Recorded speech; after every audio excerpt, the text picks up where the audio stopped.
Hello everyone, thanks for joining the Ellis Way TM. Please like, share, subscribe, comment, ask questions. Give me what you got. But today we're making an easy mac and cheese. My husband's aunt taught me how to make this years ago. Do it every year. Thanksgiving, Christmas, non-holidays. This is just my go-to for mac and cheese. There's all kind of variations of mac and cheese. This is just homemade, super easy mac and cheese, and everyone will love it. I even take, if I have leftovers, which you probably won't, I even add ham to it.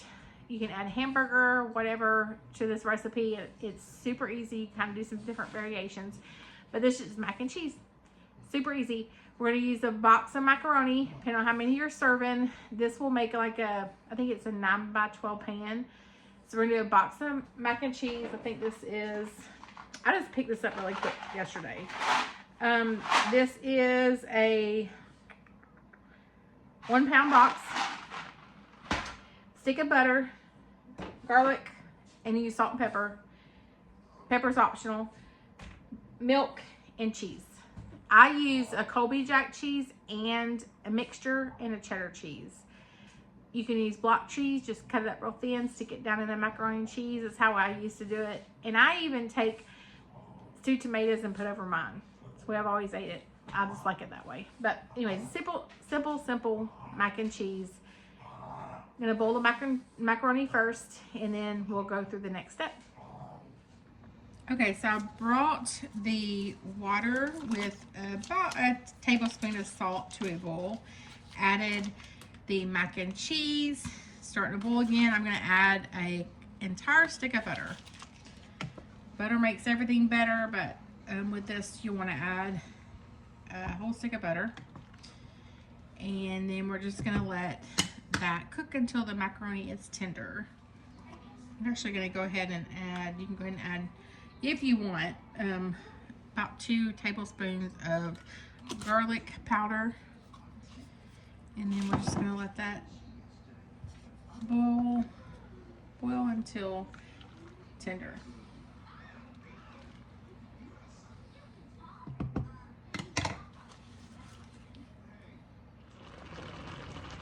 Okay, so I boiled this for about 15 minutes, and you can see a lot of the water is evaporated and has been absorbed by the macaroni. That's what you want. So I'm just going to make sure there's nothing on the bottom. I have been stirring it occasionally just so it doesn't stick. I'm going to shut the burner off. And then I am going to top it off with milk. So just about the line, top of the line with the mac. Just like that. And then I'm going to put the lid on it and let it rest for about 15 to 20 minutes. And the macaroni will actually absorb a lot of the liquid and the milk. Okay, so I'm using a full pan. I use these quite a bit if you watch my videos. It's just easy for cleanup. If you want to take them somewhere, I have the lids that go over them. You can label the tops of them. A lot of times I'll freeze stuff in these.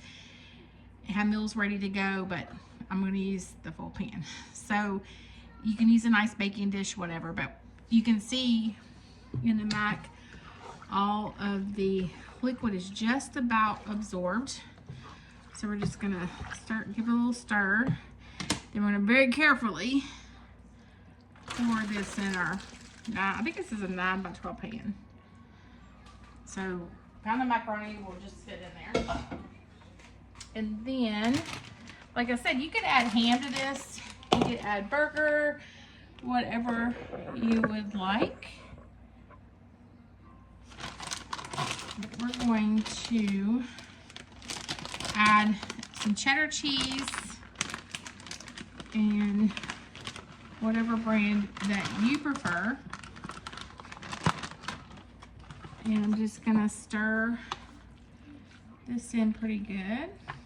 Mix it all in. I use a lot of cheese, so mac and cheese should have a lot of cheese. So we're gonna just kind of stir it in a little bit. And we're gonna bake this, so it's gonna absorb even more of the liquid, and it'll just be the mac and cheese, but it won't be dry. So or overcooked that way. You gotta put plenty of liquid in there. And the milk just makes it really creamy. So I'm just gonna make sure I don't have any lumps in there. And then I'm actually gonna add another half a bag in, and this is a Colby and Monterey Jack. So I like to mix my cheeses a little bit. So I'm gonna add half of the bag in here and mix this in. If you want to use block cheese, you just slice it and just, you know, divide it up amongst the macaroni, and it'll melt all in there. Be really good too. I used to add chunk cheese and shredded cheese just so it was extra cheesy. That's how my husband's aunt did it. She would add the block cheese, let's say chunk cheese, block cheese, and it was so good. But this is just a really easy way to make it. You don't have to make a roux and all that stuff. I did add garlic. You can add whatever spices you like. I add garlic and salt. I'm not going to add pepper because my granddaughter just loves mac and cheese. It's her favorite thing, so she doesn't like pepper. So I'm going to take the rest of the bag and just sprinkle it over the top. And you can see there's hardly any liquid already left in it once we added the cheese. So and we're just going to add cheese on top. Cover it pretty good. And then we're going to bake it until the cheese on top is all melted and it's a little bubbly around the edges. And I usually bake it on like 375. Okay, so I baked this for about 20 minutes. So you just want the cheese to kind of just all melt and brown a little bit. You can see it's really cheesy and gooey. It's awesome mac and cheese. Thanks for joining the Ellis Way 10. Hope you enjoy.